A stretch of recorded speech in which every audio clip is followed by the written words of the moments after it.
Mafia Sheikh Hasina কয়েকদিন আগে বলেছে বিএনপির অবস্থা নাকি হেফাজতের মতন হবে। এই মঞ্চে দাঁড়িয়ে আমি কয়েকবার বলেছি, যেদিন ইনশাল্লাহ বাংলাদেশে জনগণের সরকার প্রতিষ্ঠিত হবে সেই দিন ওই বিডিআর হত্যাকাণ্ডের বিচার হবে।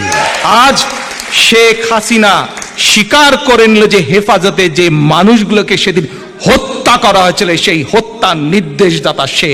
কাজেই আজ এই মানুষগুলো আপনাদের সকলের সামনে আমি বলতে চাই, এই হেফাজতের মানুষগুলোকে হত্যার বিচারের দায় শেখ হাসিনাকে নিতে হবে। ভয় ভীত হয়ে বলেছে যে বেশি বাড়াবাড়ি করলে বলে খালেদা জিয়াকে আবার জেলে পাঠাবে।